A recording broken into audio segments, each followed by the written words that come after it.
Donc on va reprendre ce personnage et on va le dessiner maintenant de dos en détaillant les muscles de la cuisse. Voilà. Donc qu'est-ce qui se passe au niveau de la cuisse? Déjà, il faut placer les jambes.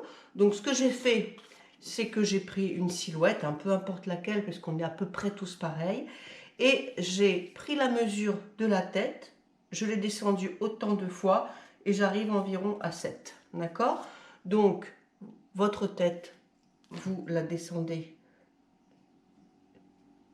1, 2, 3, 4, 5, 6, 7. Ça va être un peu long, mais bon. Voilà. Et on va pouvoir regarder au niveau de sous les fesses à peu près. On va pouvoir commencer les cuisses. Hein. On va dire que là, on est à mi-cuisse et là, on est sous le genou. D'accord?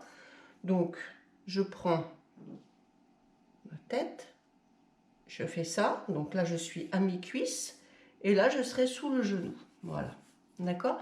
Donc, les cuisses vont s'inscrire dans cette forme-là par rapport à mon personnage, hein, bien sûr. D'accord? Toujours se référer à la tête. Alors, qu'est-ce qui se passe dans cette cuisse? Eh bien, regardez, c'est pas très compliqué. On a ce très gros muscle qui est le grand fessier. D'accord? Donc, le grand fessier, en fait, il prend ici. D'accord? Au niveau du sacrum. D'accord? C'est un gros muscle, hein, c'est vraiment important. Ok? Et ici, qu'est-ce qu'on a? Eh bien, on a le muscle dont on a parlé devant. Hein, on a le quadriceps. Alors, le quadriceps, j'avais dit, hein, je pense que vous aurez relevé qu'il était composé de 3 muscles. Ben non, quadri, c'est 4. Hein, donc, bien sûr, je me suis trompée. Enfin, je n'ai pas réfléchi. Donc, on a 4, dans ce gros muscle de la cuisse, on a 4 muscles que je ne vais pas détailler. Mais celui qu'on voit ici, l'externe, le vaste externe ici, il est rattaché au fessier. Vous voyez? Le fessier vient s'insérer ici, là, en dessous. D'accord? Ce qui fait qu'on a ici quelque chose de plus large qui va aller rejoindre le genou. Il y a 7 entonnoirs comme ceci. D'accord? Donc, on a le gros muscle ici de la fesse qui va rejoindre celui-ci. Ensuite, ceux qui font de la musculation ou du sport connaissent bien, en fait, cette partie-là qu'on appelle aussi le biceps fémoral, puisqu'il agit vraiment comme un bras, comme un biceps, c'est les ischio-jambiers. C'est un muscle qui est rond. J'insiste parce que, regardez, ici, quand on est de profil, même si le sujet là est assez musclé, on a quand même toujours ce petit dénivelé, et ça, il faut vraiment en tenir compte. D'accord? Voilà. Donc, on a, je fais très grossièrement, hein, les puristes ne m'en voudront pas. L'objet n'est pas, encore une fois, de faire un cours d'anatomie.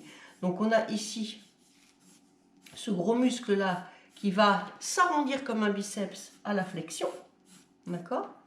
Et qui va rejoindre aussi le genou. Et ici, on a le muscle que l'on a déjà vu précédemment, où il y a ce léger décalage et où on va venir rejoindre également le genou qui doit se trouver quelque part par ici. Hein, on avait dit au milieu, hein, puisque là, j'étais au niveau du mollet. D'accord? Voilà. Donc, ce faisceau musculaire est important. J'essaye de vous les détailler. Parce que c'est ce qui va nous permettre d'avoir quelque chose de correct. C'est-à-dire que ici, une bosse, d'accord? Ici, un dénivelé qui correspondra à l'adducteur, d'accord? Et là, le biceps fémoral, c'est-à-dire le biceps de la jambe, quelque part. Hein, voilà. Donc, on arrive ici au genou. Ben, au genou, on l'a déjà vu sur l'avant. Au genou, tout ça se rétrécit. D'accord? On arrive ici. Et là, on a l'insertion de cette partie-là de la jambe, les jumeaux. Hein, donc, 2 muscles jumeaux, comme leur nom l'indique, qui sont ici et qui vont être assez importants à ce niveau-là, sur le côté. D'accord? Ici. Regardez, quand on a la peau, voilà ce que ça donne. Le muscle des jumeaux ne va pas jusque-là. Je vois trop souvent des chevilles épaisses, comme si le muscle descendait jusqu'à la cheville. Non, non, non, pas du tout. Vous voyez ?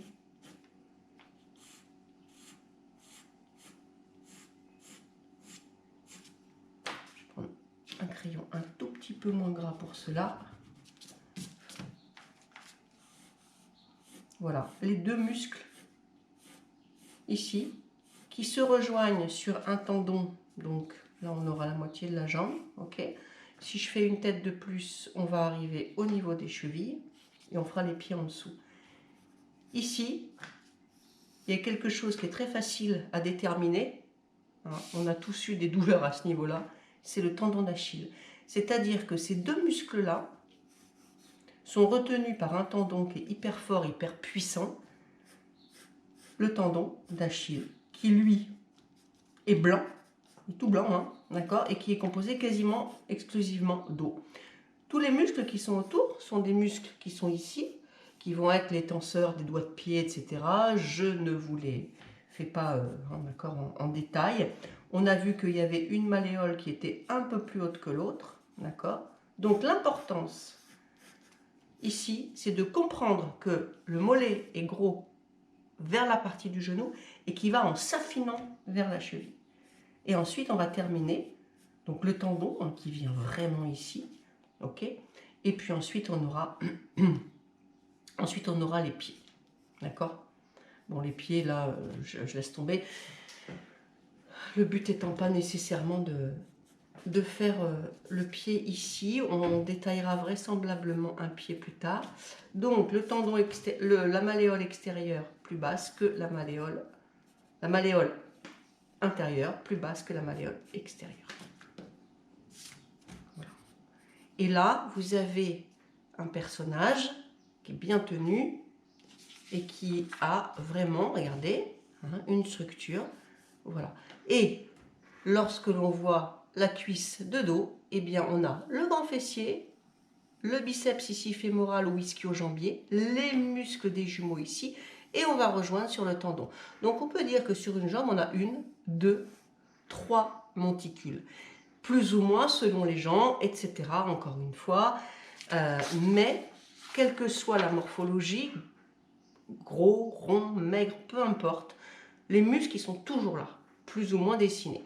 Effectivement, hein, quelqu'un de plus mince aura peut-être un muscle ici un peu moins important, quelqu'un de plus gras aura quelque chose de plus important ici, et ici vous voyez sur le côté, tout ça c'est tendineux, d'accord? D'où le creux qu'on est censé avoir ici, puisqu'il n'y a pas de muscle. Voilà.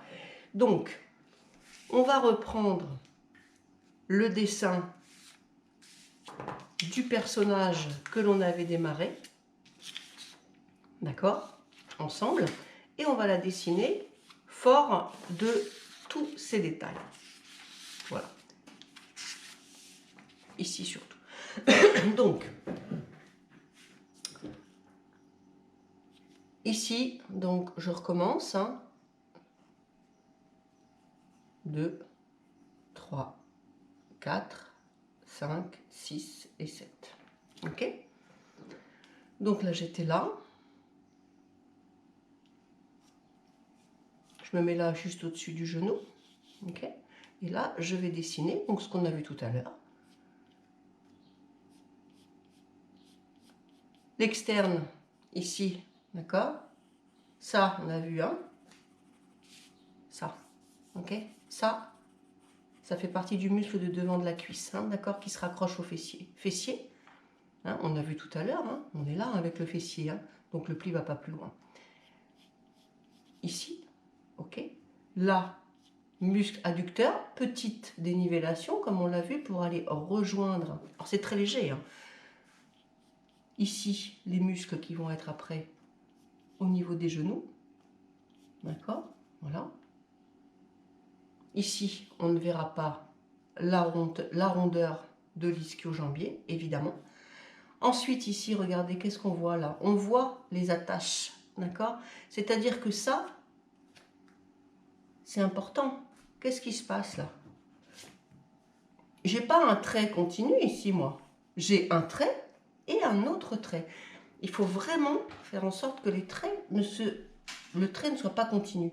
C'est-à-dire qu'ici, je vais avoir un trait. Là, je suis à mi-mollet, d'accord. Ici, je reprends, donc là, s'arrêtent les muscles du devant. Ici, je reprends l'arrière avec les insertions du mollet. Là, qu'est-ce que j'ai? Comme on l'a vu à l'instant, les muscles jumeaux, les muscles du mollet, ici, qui vont être en dessous. Donc, on a quelque chose d'un peu arrondi ici. Et ensuite, on va arriver au pied ici. On va donc pouvoir affiner à ce niveau-là, comme on l'a vu là, d'accord?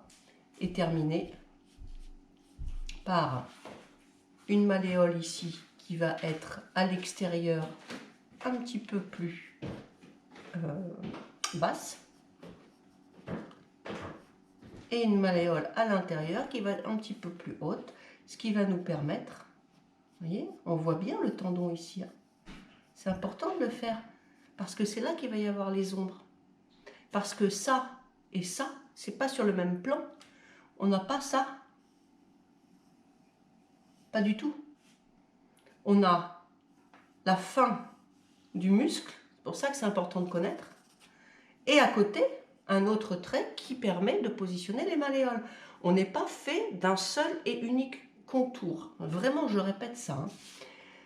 Voilà, ici, avec ensuite, eh bien, le pied, bon, on positionnera pour l'instant comme ceci. Voilà. Et donc, je vais pouvoir faire la deuxième cuisse à peu près de la même manière.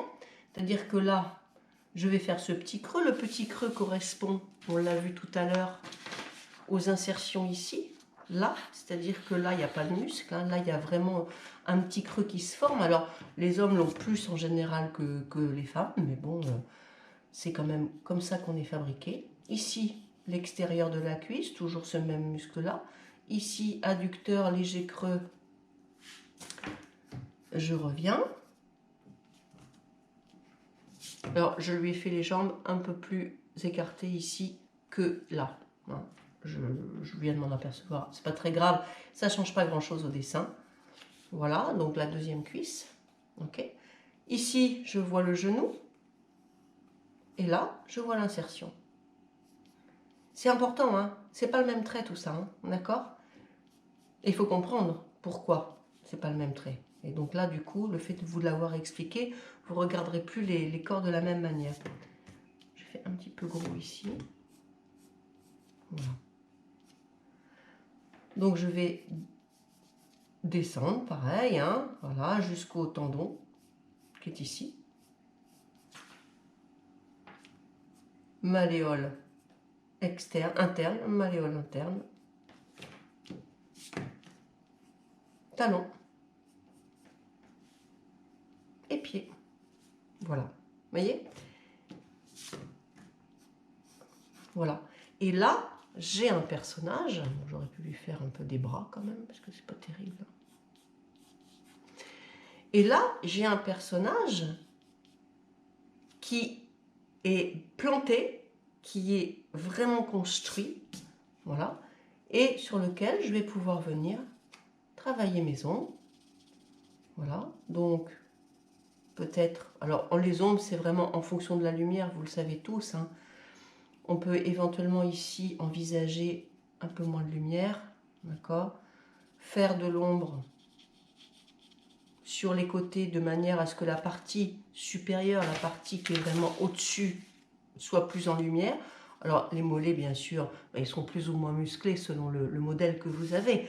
Mais, encore une fois, je le répète, c'est ça, dedans, d'accord, hein, ce muscle-là, vous voyez ce qu'on a là, ici?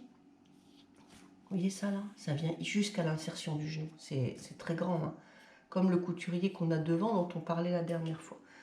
Voilà. Et puis ensuite, on pourra, bien évidemment...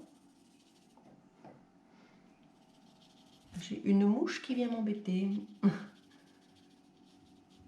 Marquer les ombres à l'endroit où, effectivement, je viens de le dire, la lumière n'est pas présente. Voilà. Donc, ça, c'était pour la partie postérieure du corps. Je crois qu'on a fait à peu près le tour. On a fait à peu près le tour. Ce qu'on va reprendre ensemble dans les prochaines vidéos, ce sont des silhouettes dans différentes postures. Puis, on aura des silhouettes dans différentes postures habillées, ce qui vous permettra de pouvoir les dessiner en dessous avant de leur mettre leurs vêtements par-dessus. Voilà. Donc, j'espère que cette leçon vous a été profitable. Je vous invite à aller voir les planches anatomiques aussi par vous-même pour mieux comprendre, pour affiner éventuellement. Et je vous dis à très vite pour la prochaine vidéo.